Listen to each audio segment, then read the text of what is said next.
Dear Alanis, subreddit exclusive. The following is an email from the past, composed on May 14th, 2016. It is being delivered from the past through futureme.org.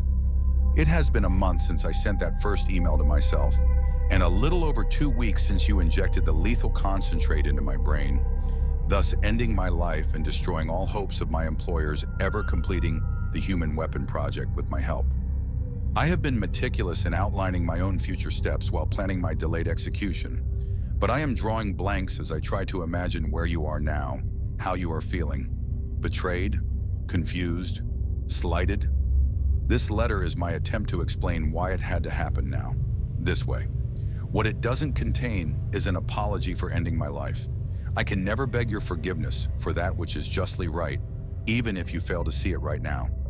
I hope that by the end of this letter, you will be closer to agreeing with me. Maybe that will bring you closure. I can only hope. I have to go back to the start though, don't I? Forget the 5. Let's go back 10 years. I knew the implications of the green dust stimulant before I ever met you.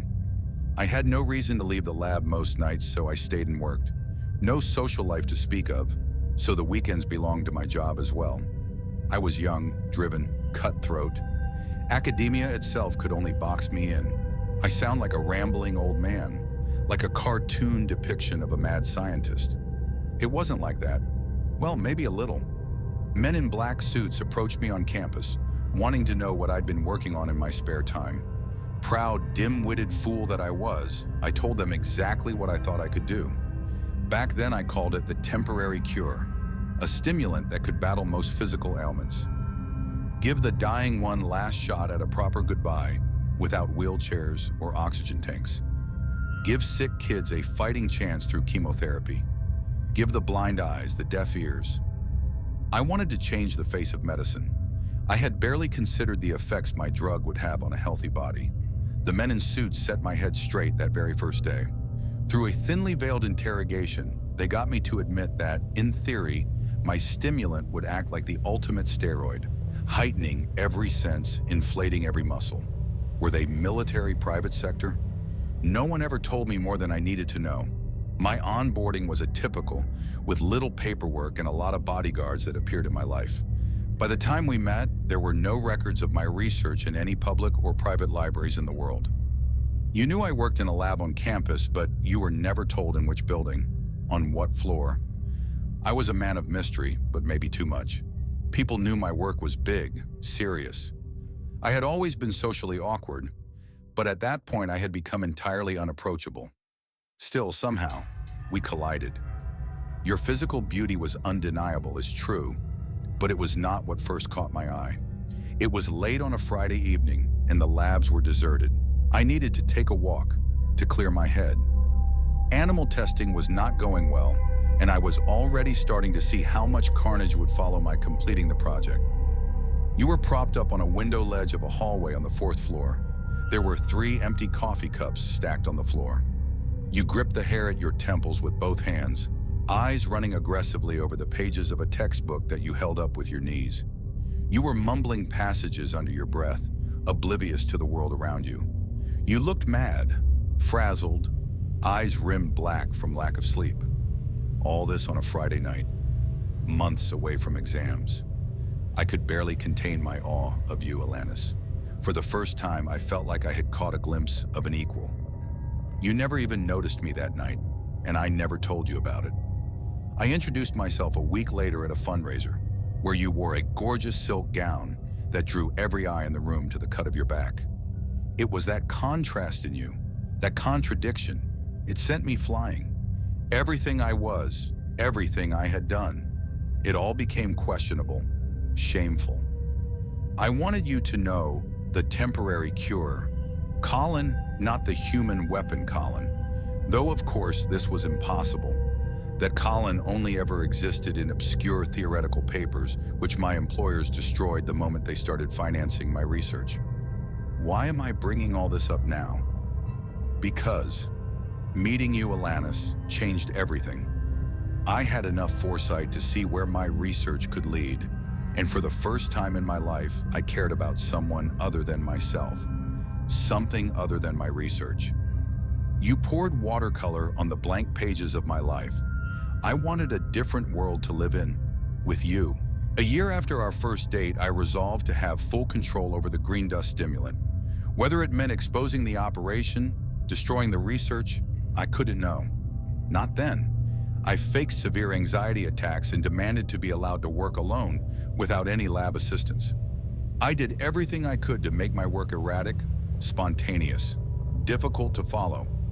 I am sure my employers will have brilliant minds at work trying to decipher my notes for decades to come, but they will not uncover much, not without extracting my very thoughts. As much as I want to reminisce about our courtship, marriage, you joining my team, I do not have the time. I am writing this email on May 14th, 2016, when everything has been set in motion. I bought a new laptop just for the occasion, killed all devices and drove to the next city over as planned. The other emails had been easier to send. There wasn't much suspicion from the higher-ups 2 weeks ago, but they seem more alert right now, like they're anticipating a move. We've been precise in our planning, careful to execute every minor detail. There should be no traces of foul play in the ashes of our home, but chances are still 50-50. I'm getting ahead of myself. Again, my love. Do you remember the day we resolved to do it? To put an end to the project once and for all? I do. Clear as day. For reasons you might not even expect. It was the spring of 2014, and I had foolishly invited you to tag along on a work trip to Central Africa. The results of the trials had been so promising, I guess I wanted to show off. The locals were happy to see us, throwing woven shawls on our shoulders the moment we arrived. The children danced around a fire pit, singing and laughing. I remember watching you over the flames later that night, eyes sparkling as you bounced a toddler on your knee.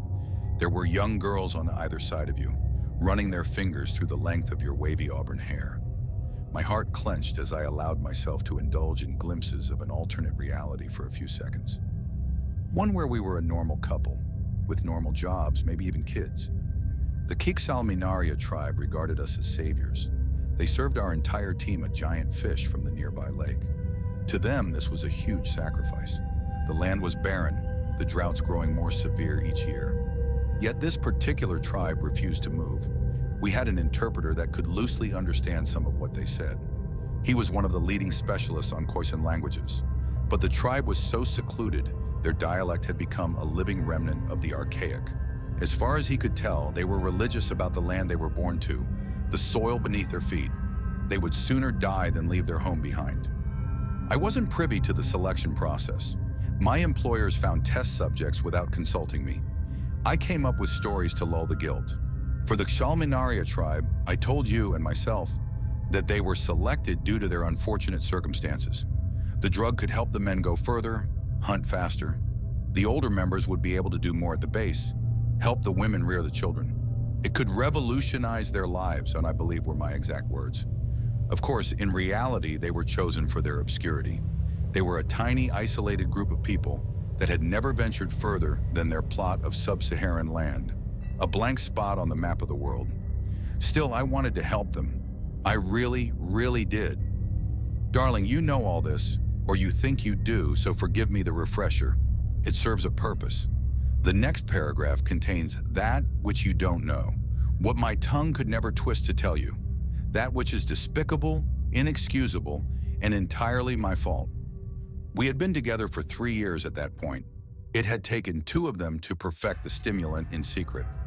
I did not take notes of my revelations, making sure I was unmonitored in my work. I didn't tell a soul, not even you. I only ever produced 2 refined green dust samples. 2 silver pills, one for you, one for me. They were hidden away in a safe place, and I still had to pretend to be working on the research for my employers.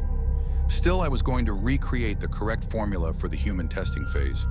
It wouldn't hurt to get undeniable confirmation that the pills I created for us would not have any major overlooked flaws. I had tested the stimulant on myself, but all bodies were different. I was silently smug, though, thinking I would make miracles happen. The early stages of our escape plan involved me achieving perfect results in human trials, and then sending the wrong compounds off to manufacturing, where disaster would ensue. The plan had one major oversight. Jeff, or that's what he called himself when he came along on the trip to Central Africa. I had not thought twice about the change in bodyguards. It happened often enough for the tall bulks of men to all blend into one faceless uniform. Had I been more alert, I would have realized Jeff was more than a guard from the start. I was in the early mixture phase, getting ready to blend the elements for the green dust stimulant. You were off somewhere, probably helping the locals tend to their children. Jeff walked into the makeshift tent lab, his confident stride taking him all the way to my work table. He came to a stop behind me, my whole body tensing as he pulled in close to peer over my shoulder. My hands struggled to keep from shaking and my entire body turned cold. "What are you doing?" I asked him, trying to keep my voice level, authoritative. "Just observing, doctor." Jeff pulled back and circled round to stand at my side. Both of us looked down at my work. "I noticed you don't work from written material." "Never have," I said, unsure what else to say. It felt like an excuse was in order, but I was too strained by the implications of this exchange. Jeff gave a brief nod, bending over to take a closer look at one of the test tubes. This left me paralyzed to continue. I was supposed to switch the Bunsen burner off in exactly 30 more seconds. I watched them tick away, coming and going on the large digital clock I had propped up on the table. "Can I have some privacy?" "Think you've had plenty of that," Jeff remarked quietly, straightening up and turning to face me. "From now on, I'll be present for all your work, Professor, at the campus lab, as well as your private one." A chill spread through my bones. So they knew. Had they known all along? No, that was impossible. They would have intervened sooner. I must have slipped up somewhere recently, stayed too long at my lab, maybe said something in my sleep. "Oh," I replied simply, sweeping my emotions under a mental rug.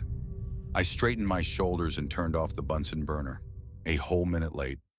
I took the beaker off the tripod and extracted the necessary dosage. I went about my work as though I knew what I was doing, what I was creating, but I didn't. I had gone into uncharted territory the moment the clock ticked out on the heater. You never knew this, Alanis. You thought the horrors of the drug were accidental, but they weren't.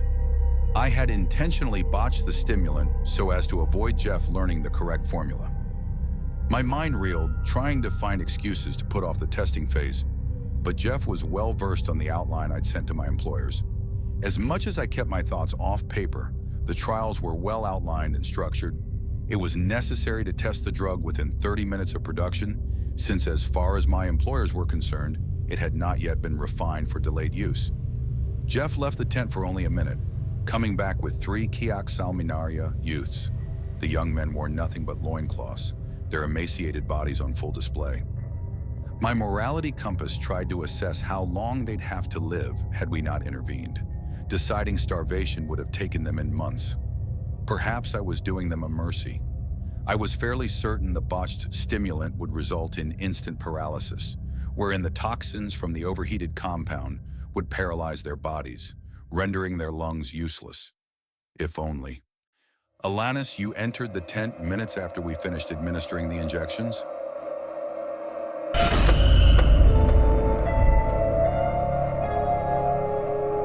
The 3 young men lay stretched out on gurneys, eyeballs rolling in and out of focus with their necks craned back, chins pointed to the ceiling.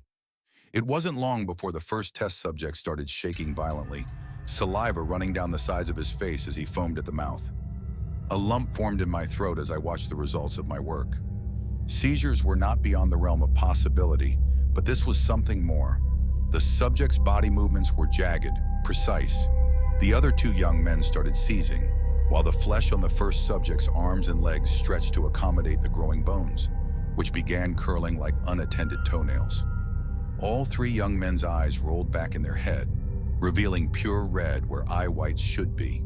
That's when I noticed the eyes were growing too, expanding and swelling, until finally the first subject's eyeballs ruptured, then burst. You were crying at my side, screaming things at me, demanding I fix it somehow, but there was nothing to be done. It only took 10 minutes to turn 3 young men into pretzeled, eyeless vegetables. The worst part? It hadn't actually killed them. Their mouths hang agape, drooling and groaning as the nurses tried to take their vitals and document the results of the testing. With all the commotion, I hadn't noticed Jeff standing to the side, staring at me. When I looked up again, I saw the expression on his face. It pierced me like an ultrasound. "I know what you're doing," it said. "That night we held each other through the sleepless night, Alanis. We both cried, and I agreed that we had to put an end to the human weapon production process. I did not tell you that I'd already been trying to do so, in my own way, that my actions were the reason the boys had suffered. The next day we administered lethal injections to the youths after the Caxalminaria tribe held a ceremony to say goodbye. Not only had I not improved their lives, I had mutilated and killed 3 of their healthy hunters, ultimately sealing their fate in the hottest months to come. As you know, the Caxalminaria tribe were neither the first nor last in a long series of human trials where I botched formula after formula under Jeff's pressing eyes. When we got home from the trials, the surveillance got worse. I found that I couldn't shake Jeff as hard as I tried. He wasn't the only one. My employers had reinstated me in a proper lab, filled with assistants and technicians. Now I was being watched by people with backgrounds in chemistry, professionals who could see exactly what I was and wasn't doing. My entire career became even more of a farce, an orchestrated act of research, experimentation, trials. I had to keep it close enough to be plausible, but still withhold the key element that made the green dust drug the active stimulant that it was. As long as I kept the last part hidden, the world at large was safe from my invention. Still, I couldn't keep it up forever. We planned our escape together. Plan A was straightforward: burn down our home, leave 2 corpses behind with our simulated DNA, run away to offshores together, live happily ever after. Plan B was more complicated, less idealistic. In the event that something goes wrong during the execution of Plan A, put the plan on delay for 5 years with simulated amnesia. We ran through all the possibilities, charted the outcomes, thought of the emails, the points of reconnection. It was easy to get you on board with it all without revealing my real intentions. If I were to just end my life then and there, you would not be able to keep your cool to escape. So honestly, with my memories as they are, I'm not entirely sure I could go through with it. Burn down our home, end a life that is filled with so much undeserved love and tenderness. My only chance is to not remember, to not be me, not really when it all happens. As I write this in 2016, I have no way of knowing how it all played out in the end. Plan A would be ideal, and it warms my heart to imagine us on a beach somewhere, reading these emails together and laughing.